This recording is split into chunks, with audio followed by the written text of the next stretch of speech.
perfect time. My prescription's ready to be collected. Perfect time.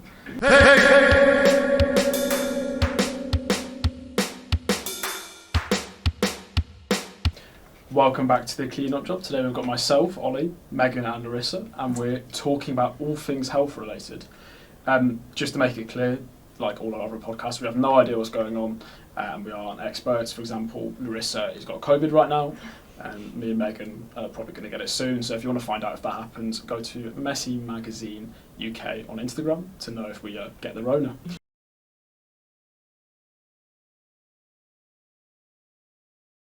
How do you stay healthy mentally and physically while doing a 9 to 5, while at uni, just living your life? How do you sort of stay afloat? How do you make it affordable as well? What things do you guys do to keep going? I think a mix of all sorts of activities with all sorts of people. I think mentally it's not good for you to see the same people 7 days a week. Personally, I love my friends. Friends are so great, but 7 days a week is intense. I think even just having a job to go to for one night a week and just socialising with other people is great.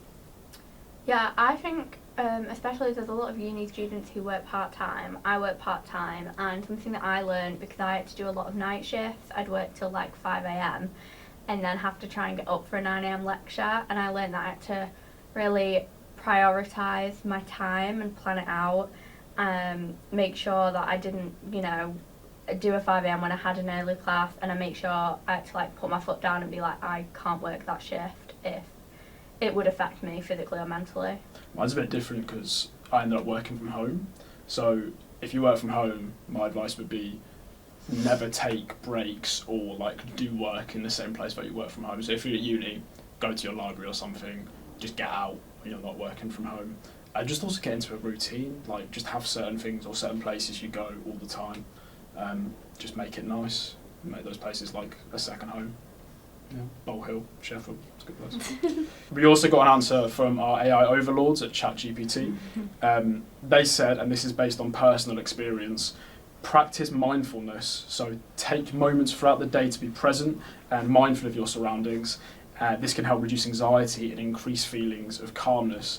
And that's, as I said, personal experience. So ChatGPT is meditate, clearly. Very freaky. Yeah. It's a bit weird, isn't it?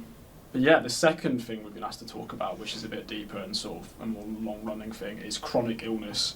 So living with it, having family members with it, just coping with chronic illness. And we've got a story from Charlie, who submitted this to us. I have a condition known as hyperthyroidism, a condition where your thyroid gland produces too little hormones, leading to low energy and extreme difficulty in weight loss. All I need to remember to do is to take my medication, and I can definitely feel the difference if I don't take my medication. But being an insecure teenage girl, it was all I could think about. It seems like a small impact, but as someone who can struggle with body image, it was definitely something I had to get my head around. And after many blood tests starting in 2017, my mum persisted on getting on with treatment. We ended up going privately, which I'm very fortunate to have been able to do, where we saw a specialist who finally diagnosed me. And I was finally diagnosed in 2019, so it took 2 years to get a diagnosis and prescription. We went to the doctors repeatedly for blood tests and other tests like an ECG, heart scan, and even tested for being celiac. They always told me that I was in range of normal, but just on the lower end, so there was nothing to do for it. That's mad. I think taking that long Yeah. on private treatment is quite, it's common. Listen, we're not political or messy. Yeah, but It's that is way mad. too I think especially as a young person, as a young woman, that 2 years obviously feels like about 100 years in your life. It shows it's important that you have to advocate for yourself, for your health, because otherwise, stuff isn't going to get done. I was tired all the time. I slept from about 10 to 14 hours a night, and if I had any less, I would be exhausted. Even if after a lot of sleep I was still able to go to bed and sleep the same amount each night, and I felt constantly groggy and like there was a cloud of weight dragging me down all the time. I was at school, so we presumed it was just normal tiredness, and I also struggled with my mental health, and this made it so much worse. Having constant low energy affected my mood and brought me down even more than normal. I think in terms of mental health, having something constantly keeping you down, like having depression is like having the flu mentally constantly, so having that twice over is just, that explains, shows why you shouldn't have to wait like that. I finally felt justified in how I feel when I got diagnosed, and after lots of doctors telling me that I was just a hormonal teenager, having the diagnosis allowed me not to criticise myself in my lifestyle or moods, and having the diagnosis is liberating as you don't feel like you're going crazy. Since medication, I feel fine, and has allowed me to have more energy and feel more able to go out and do things, not just lie in bed. However, I would say that I'm talking about the condition. Many people just think it's tiredness or that I'm being dramatic, and people often try to compare how much they sleep, and it can feel belittling, and as if people don't believe that the condition is a real thing. Charlie says for other people with similar conditions, or like hyperthyroidism, keep persisting and see a doctor. Going on the medication genuinely changed my life a lot, and you definitely don't see the difference it can make because you're living a life that you think is normal. But as soon as you get medicated, you can see that living with constant low energy impacts you day to day, your day-to-day life. And so even if you think it won't make a difference, it will. Also research, do your own research. Every person is different, as well as medication, other steps can be made to help. I know that people don't like medication and prefer to take a more natural approach, but still listen to your doctor. Taking a pill each morning is a tiny price for the results, which have changed my life and how I live now. I think that's really great of Charlie to share her story with us. I think I have to agree, I myself have got epilepsy, and it's a hard condition to live with, especially as a young person, as a young woman. It's hard to sort of forge an identity that's separate to that condition when you haven't always lived with it. At 17, I was also 17, you're old enough to know, you know, what's going to happen, what the condition is, but you're also still so young and still forging an identity, especially as an adult at 17 on the brink of adulthood. I think it's so different, and I think for me the one thing I had was not being, I was lucky to get diagnosed very quickly as well. I went private, but I didn't want to diagnose myself. I actually didn't accept that I had the condition. For one, I still kind of don't when people say, oh, you know, you have epilepsy. I'm like, do I? Yeah. Do I really? I don't think I do. And I think it's a weird thing because it's such a small condition. I'm really lucky with it. I only have seizures once a month, and at the moment I'm not having any. But it's still a big condition, and you still have these symptoms, and people can belittle it and people can say it's this or say it's that, but at the end of the day you're the only one with the condition, especially the way you're living with it in your body. And I think as well, for me, taking a pill each morning is just a tiny price to pay, and it can feel frustrating. Oh my god, everyone else could just wake up and be all like la-di-da-di-da, but I've got to go and find my pills and I've got to take them, I've forgotten them, and I have to walk back and take them. But it is such a small price to pay. Do you feel something we read about on Messi a lot is self-diagnosis? Does that annoy you? Do people self-diagnose that condition? Does that annoy you? I think surely not people self-diagnose epilepsy, but there is a thing called, it is epilepsy, but I can't remember what the seizures are called. They're called absent seizures, where you sort of blank out. Yeah. And that's a thing. I think obviously when you're having a full-blown seizure, people know. Yeah. But I have seen a few people, I just spaced out, it must be an absent seizure. I'm like, I don't know. I think it's interesting. I think it's great that people are interested in their health, but I think people should also be cautious to diagnose these things. The medication you go on, that sort of stuff is very heavy. It's very toxic on your body. I think you should get a doctor's opinion every time. Something else that we got a lot of responses and questions about was chronic illness in family members, and it's a really important question because there are around 800,000 young carers in England aged 11 to 16 alone. And that's not including, obviously, the people who don't completely rely on a young carer, but, you know, they might just have someone in their family. My personal experience with it is my dad got diagnosed with a brain tumour when I was about 8. And it was quite rough because as a child, you kind of know, or at least I knew what cancer was. I knew it was this big scary thing that people die from. But you can't really grasp the details of it, you know, the actual the medical details of it. But I do remember that my dad's always been super positive, and I remember that when he came home from surgery, he had bandages around his head, and he had a big scar on the side of his head, and it had visible stitches in. They looked like staples. Yeah. And it was around Halloween that he came home, and he decided that he was going to go as Frankenstein for Halloween to match the scar. And I remember that at such it was still such a low time for the family because he just had this surgery. He still and wasn't recovered. Since then he's been in partial remission the whole time. But just that positive attitude, it can really like uplift you. Yeah. So I think whether it's you supporting them with, you know, being positive, or them also being positive, I think it's really important when you have a family or friends who are living with a chronic illness. You've got to have a positive attitude. I know it's easier said than done, but I definitely think it helps. Yeah. That's the thing, anything you can do to help someone who has a chronic illness, it doesn't necessarily mean helping them directly. It can mean helping them with things that they can't do at the moment, whether it be childcare or food shopping or, you know, stuff like that. Yeah. So our second dilemma, who was submitted by a mysterious person who wants to remain anonymous, they said this: I'm constantly trying to diagnose myself, like hyper obsessed with looking up symptoms and types of vitamins, supplements and medication that I might need to take. I have dreams about being diagnosed with different illnesses, and I don't know if it's gone too far. I think social media probably feeds into my anxiety about health, and I'm always seeing stuff on TikTok and Instagram about underdiagnosed conditions and signs and symptoms.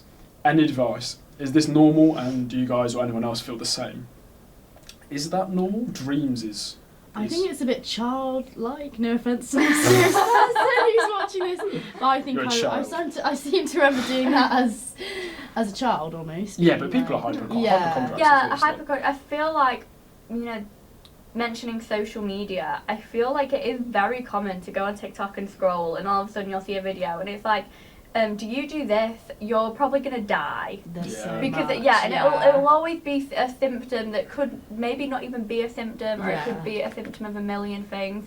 I know personally when I've had, you know, when I felt something's wrong, I maybe have an initial panic. I get pain in my chest after that. I'm having a heart attack. Yeah. Even though I'm not having a heart attack. Or, you know, you automatically, you search stuff on Google, don't you? Yeah. My housemate is like a massive hypochondriac, partly because she's also just like scared of hospitals. Oh, no. But if she has a headache, she doesn't drink enough water. She has a headache, she's like, oh my god, I've got this, that. Or, Yeah. It's crazy. Strange. Yeah, it's sort of given people a way for them to justify their self-diagnosis. Yeah. They'll be like, well, I've defo got this because this person on social media has the same symptoms and they've got that. Whereas, you know, social media and Google, it can't replace an actual medical professional. No, and that's what the University of Virginia says. It says it's easy to fall into the trap of thinking that Google or social media is a substitute for a degree in medicine. But actually, this can be more harmful to viewers. This could lead to unnecessary stress caused by overestimating the severity of a problem, or to missing out on important treatment when the wrong diagnosis is given. Obviously, if you see something that says cancer, you're going to be so stressed. You get a headache twice a week, you've got cancer. No, you don't. Similarly, another hospital in America found that using social media platforms for self-diagnosis may lead to incorrect perceptions of one's health and mental health. I think when you're trapped or you're lonely or isolated, and the only thing you hear about other people's experiences is through social media, you can think, oh god, but I've got a tummy ache all the time, and they say they've only got one once a week. Yeah. And I think that's when it can be really damaging, when people are isolated from a community or isolated from society, and all they're seeing is, I'm ill from this, you're ill from this. I do want to speak in defence of social media a little bit though, because I do think that sometimes when GPs, they have a really long wait list. Unfortunately, the NHS is very overworked. Yeah. And it can be useful sometimes to look up maybe like if you do have chronic headaches, like tips to help with them. While I don't think it should be used as a diagnostic tool, it can help maybe give you some idea. I had a personal experience actually where I was taking medication for something. I was having stomach pains and was told it was an ulcer, and the medication just wasn't working. And while I was waiting for appointments, going online and researching my symptoms, a few things came up, and one of them was gallstones, and I ended up having gallstones. Interesting. So it was helpful in that way, but I definitely think if I had too much anxiety about that situation, it wouldn't have helped. I think so, yeah. I think a lot that I've learned, actually so weird, but about like side effects of birth. I seem to be on mothering TikTok at the moment. The girl with the lip. And like side effects of the pill. Actually, most of that I've learned from social media, and obviously I don't take it all straight to heart, but it's interesting. I think in an ideal world we'd be able to just say, just go and see a GP. Yeah. But when there's like a 6, 12, 18-month wait for a GP, you know, it makes sense that you Sometimes especially you've when it's got just to there. check it anyway. Yeah, when it's but I do small. think if you are prone to having medical anxiety, try and stay away from that, because it's probably not going to end very well. It's probably, if you've gone to the GP a few times and they're saying it's fine, probably is fine. Yeah, It's it's probably fine. fine. Yeah. Yeah. Our bodies are very all over Our the body's place. solid. I Lots do of think stuff that can is happen. a thing at the moment. You're a bit ill, that must be it. You must have a condition. But I think as humans, like we're allowed to get ill and it just be Stressing makes it sort of worse a cold. as well. Yeah. Like stressing makes it a lot worse if you start panicking about it, or you start. Yeah. Yeah. I mean, Like- stress can manifest itself physically. Yeah. You know, so If you get less just sleep, one more you thing get to less- worry about. Yeah. There you go. If you're watching this podcast, I hope you haven't got medical anxiety. Yeah. But yeah, it could be worse though. You could be Alex, who this week made out with a guy and got impetigo. Yep, that's right. Alex says that I was on a girls' holiday in Cornwall. Don't judge. It was supposed to be Zante, but Jet2 cancelled on us. I love Cornwall. Nothing wrong with Cornwall. There's nothing wrong with Cornwall's Cornwall. great. Shame Yeah, Alex. Tell you Yeah. that. We spent days at the beach, and for reference, I'm an out and proud ginger. Good for you. But sadly, that means tanning comes from a bottle, and by the end of the day, I was sunburnt as hell. That evening, we went to the only club in Newquay that was open on a Wednesday night. I bet that was absolutely packed. And it only took a few vodka cranberries until I was drunk and making out with, let's call him, Blackbeard.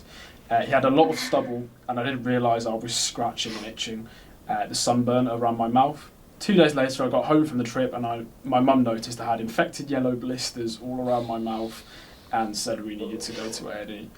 Turns out I'd got impetigo, so I wore a face mask to hide the blisters, and my embarrassment for the next 2 months until the impetigo finally went away. Impetigo, by the way, is a skin condition, very infectious but not serious. It gets better after 7 to 10 days. Anyone can get it, but it's very common among young children, so it's quite impressive that Alex managed to get it.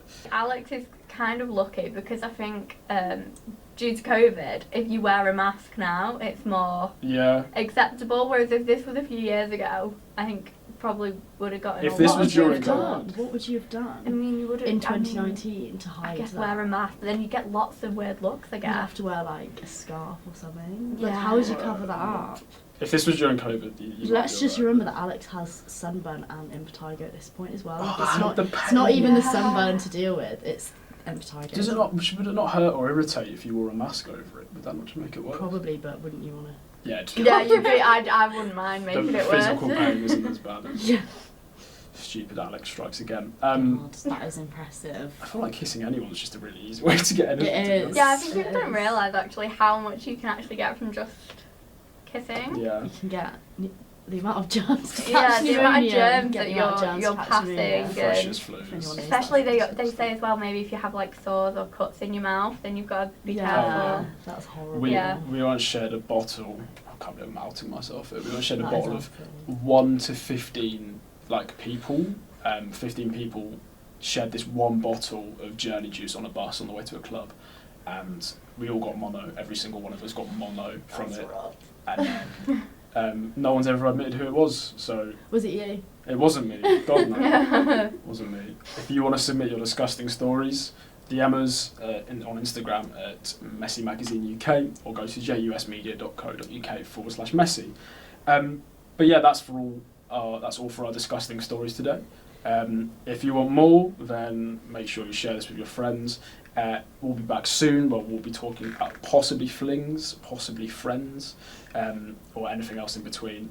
But hopefully we'll see you there. That's been all. Thank you. Thank you. Cheers, thank you. Hey, hey, hey.